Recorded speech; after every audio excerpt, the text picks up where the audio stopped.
Ayan, ang pangako ko sa inyo, pupunta tayo sa mga kaibigan natin. No? Ayan, nandito tayo sa J&J Game Farm. Ha?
Good day mga boss. So eto na naman ako, si Harold Satchery ha.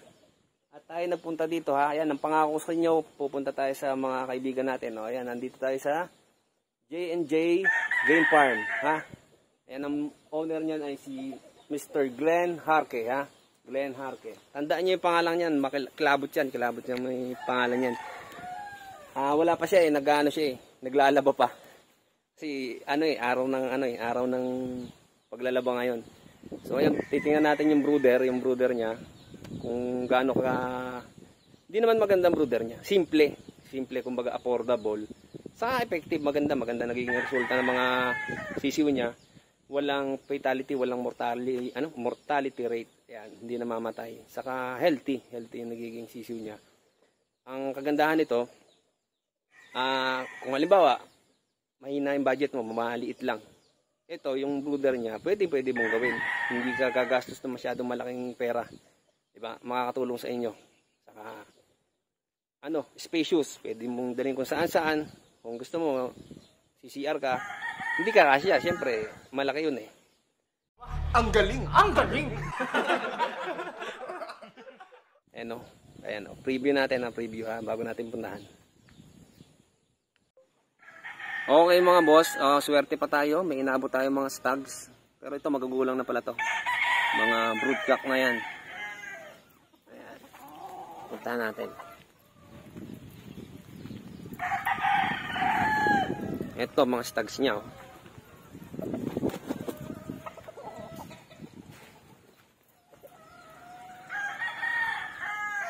Pogi, no?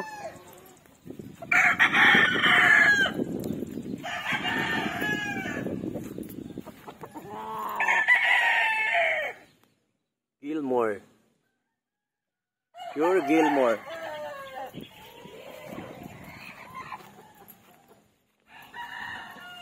Mga naiwan.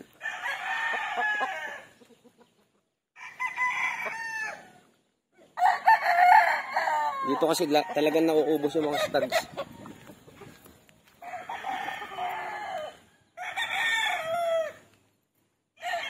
Diba? Ang ganda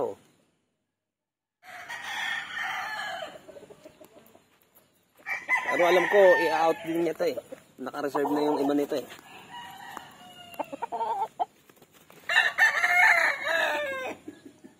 Diba?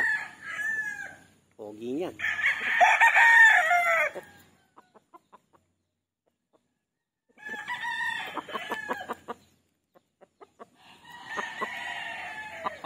Huwag mo papaluin.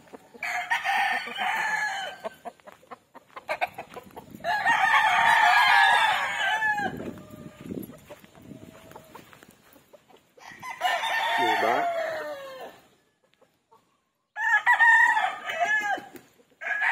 Ayun yung mga brooder niya mamaya. Tingnan natin.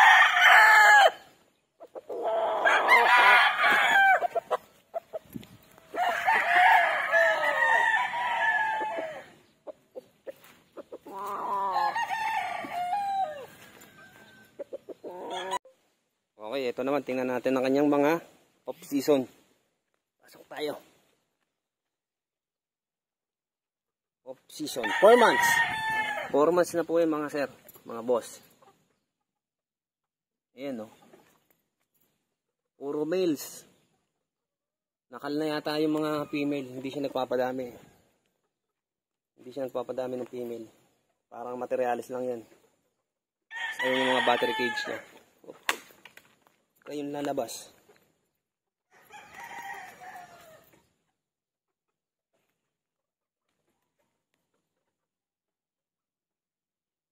Lalo na kung ano yan, kung hindi yung off-season. Mas madami yan. Okay. Lipat naman tayo sa kabila. Nag-aayos sila ng range, oh. Nire-ready na, oh. Linis-linis. May mga layak, pero talagang normal na yan. Yung kanyang amo. Yan ang amo niya. Si Gerald. Ayan. Ang ganda ng bahay ng brooder. Pero simple yung brooder niya dito. Ayan, oh. Plastic lang. Kaya yung mga plastic dyan, may pakinabang din kayo. Parinig ka ng parinig. Diba? Mga sisyo niya. Oh! Nagpang-agaw na.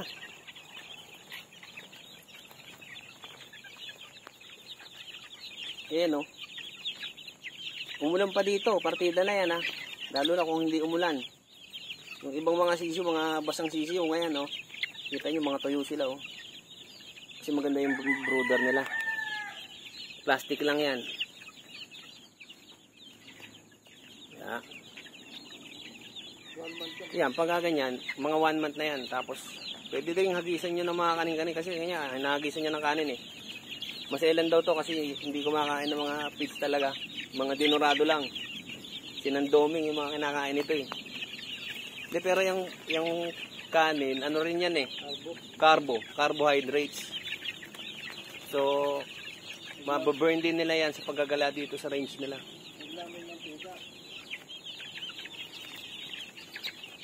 Yeah. Lahat to, mail na. Ayun, no. Pagka ganun, kinakal na niya kasi para tipid sa space. Yeah. Ayan ang kanyang brooder. Maya. Brooder niya sa range, pero yung brooder meron pa siyang isa na sa loob. Ayan ang owner. Owner natin. Nahiya sa camera eh. Mabalik tayo doon, tingnan natin brooder. Oh, so mga boss, ayan. Ubos ang stags, oh, di ba? May ano pa siya doon sa kabila eh. Yan, so pinuntahan natin kanina. So talagang ubos na eh. Hindi na lang ang natira. Ang gaganda pa. Ito yung kanyang isusunod na brooder. Yan. Kita nyo, ang laki oh. Kasi pupunuin niya yan eh. Pero pinalagyan niya muna ng mga tanim. Mga tanim dyan na yung mga lettuce. Yan. Pupunuin niya yan. Pupunuin niya ng sisiw yan. Yan oh. Ang ganda ng lugar niya oh. Diba? Siyempre kailangan yung environment natin maayos. Para maganda rin yung paglaki ng mga sisiw. Kaya kung wala naman akong area, kaya ako na lang sila. Tapos manghingi na lang tayo. Sana all. Diba? Magpahinga naman! Naman tayo sa apat niyang fly pen. Yan, may mga laman yan. Sinabi na rin niya sa akin ng mga lahi niyan. Yung maganda pagka pinagkakatiwalaan tayo. Diba? Kasi yung ibang breeder, hindi nila sasabihin niya kasi protection nila yan eh. O, gaya nito. Ito daw ay sweater, Rosa Gilmore. Yan. O, diba? O, sana nakakita, nakakapasok tayo sa mga fly pen nila, diba? Yun, may itlog na o. Tapos mamaya ako collect na yan ng kanyang boss na si Gerald. Shoutout sa iyo, boss Gerald. Okay. Sa second tayong pen. Ganda ng lock. Diba? Ganda ng mga lock nila. Dito naman tayo. Wala nang lock. Ito naman ay Boston. Boston cross sa Gilmore. Ayan, nakita niyo mga Gilmore niya. Close up natin. Ayan. Diba? Ang gaganda. Pure. Yan naman ilalabas yung battle cross na yan. Battle cross ang ilalabas niyan. Kasi hindi naman sila nag-aano ng pure eh. Hindi naman pinanglalaban. Ito naman ay Gilmore cross sa Gray. Ayan. Mga manok naman niya dito puro Esculin. Puro kay Sir Esculin. Martin o ano ba 'yan? Basta Esculin ang kanya. Puro doon niya kinukuha. Tapos yung Gray, wala naman siyang Gray. Pabreed na yan ng kanyang boss ng mga amo niya. Kasi papabreed, pagka na-breed niya, sila na rin ang kukuha. Talagang ang niya, breeder talaga siya. Kasi siyempre yung mga hindi naman nila pwedeng pagkatiwala sa mga tao nila. Kasi minsan pag busy ka na sa mga nakatali mo, hindi mo na maano yung ibang manok mo, mga pagbe-breed. Hindi lahat ng technique makukuha mo yan. Ay, may fake egg pa siya doon para sa mga inahin. Ito naman, Gray. Cross sa Gilmore. Ayan. Pabreed din yan. So, lahat ng mapuproduce niyan, kukunin ng boss niya. Automatic, may buyer na siya, di ba? Tapos yung mga yung mga hindi naman magaganda na ilalabas niyan. Kasi siyempre, flock yan, marami. May mababawas, may maliit, may defect. Hindi mo maiwasan yan eh. Normal yan eh. So, dispose na niya. Kagandahan doon, pag kumuha na yung boss niya, lahat yan, yung good material na. Diba? Ayun, bakante pa yung iba doon. Tapos naglipat kami, tinulungan ko sila, naglipat na kami ng mga, inayos na nila eh. Naglipat na sila ng fly pen para yun ang gagawing bahay ng mga sisiyo na inilipat niya. Tapos ito yung kabila yung kanyang battery cage. Battery cage muna tayo. Okay, dito naman tayo sa battery cage nang makita nyo yung ito naman, binibreed niya, tapos may mga kumukuha na itong mga ipoproduce niya dito. Automatic. Yan. Kasi hindi ko alam mga breed doon, dami oh. Di ba? Ang ganda, di ba? Up and down. Ayan. Kasi, kaya naman binabattery cage yan para, itlog, kuhanin natin yung itlog. Yan, Oop. Wag. Masama yan. Huwag yung gagawin yan. Ayan. Para naman, ma-trace niya kung sino ang nanay, sino ang tatay. Ayan. Diba? Ang battery cage niya. Mga dark-legged na sa ibabaw. Yan lahat ng dark. At least, naka-ayos na yung kanya. Tapos may ilaw din siya dito. Yan. Pag iilawan niya yan. Para mas maganda ang pag-itlog nila. Oop, ang ganda Bilangan natin.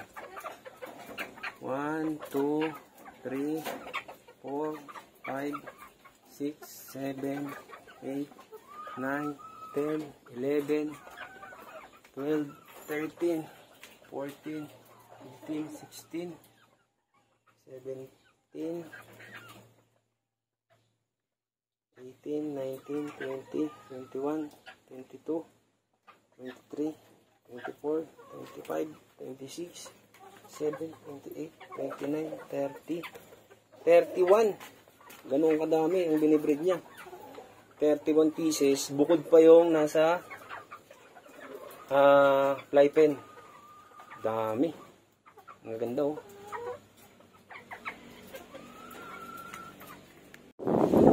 Yan, okay mga boss. Mahangin dito. Pero safe na safe yung mga sisiw niya. Okay. Ayan, anuhin natin ng mga brooder niya kung paano. Ito, 1 week to, 1 week. Ito yung brooder niya. 1 week pa lang to, 1 week.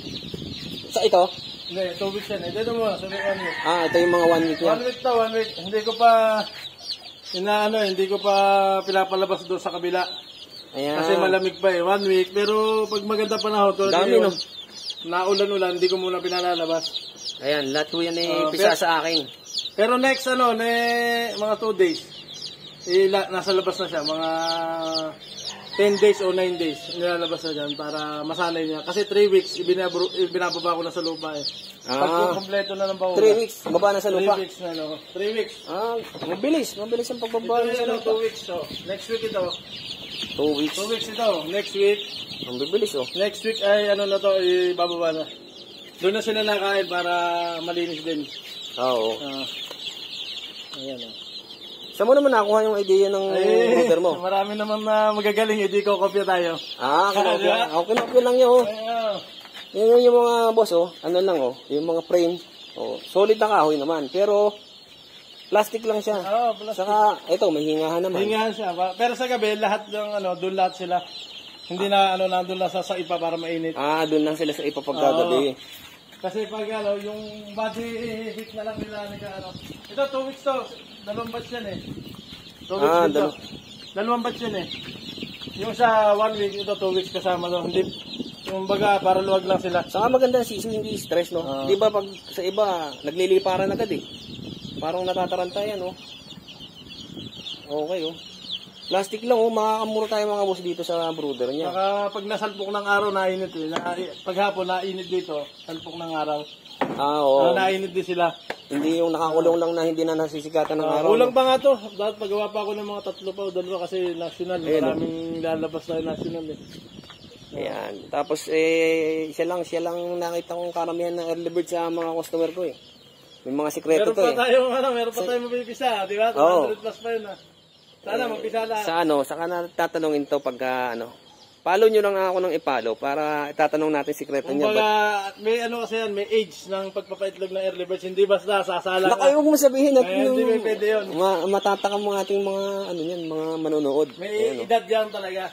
Hindi simple pwede, lang, tapos safe, nasa garahe niya, safe, kasama kanya mga kotse, diba? Saan ka pwedeng buhatin? Nililipat mo lang to, Pag madumi na yung lalim, inaalagay ko dito sa damuhan, papawalis ko na yan, malilinis na. Oo, kaya malilinis, no? Ay, spray ng tubig, disinfect na rin sila. Diba? Basta 3 weeks, para yung hindi nag-aano siya. Pag nagbaba ka ng malalaki na, nasyasak naman, nasisip ko naman naman. Dapat sanay sa Mga boss, nahihiya lang yung aking, yung ating boss eh. Teka, ayan, hindi tuloy ako makita. Ayan, nahihiya lang, ayan. Hello. Ayan ang ating boss, si Boss Glenn. Ayan, kasama natin ngayon. Diba? Kita nyo, ang gaganda ng sisiw niya, diba? Dapat mahal mo yung ginagawa mo. Pag hindi mo mahal, patay. Saka gastos to. Magastos. Gastos. Ay, syempre. Malaking shoutout nga pala kay Sir Albert Magkamit. Nag-provide sa atin ng gimbal. Ayan, ang ganda kang ng video. Ang nagmumukha akong tao. Mga boss, ayan, ganyan kasarap. Kaya ayaw ko minsan gumala eh. Nahihiya ako sa mga boss ko, talagang inaabot ako ng tanghalian dito eh. Baka magtampo na yung asawa ko, hindi ako kumakain sa bahay. Ayun, pinaghanda pa tayo. Paano? Diyan muna kayo at kakain muna kami.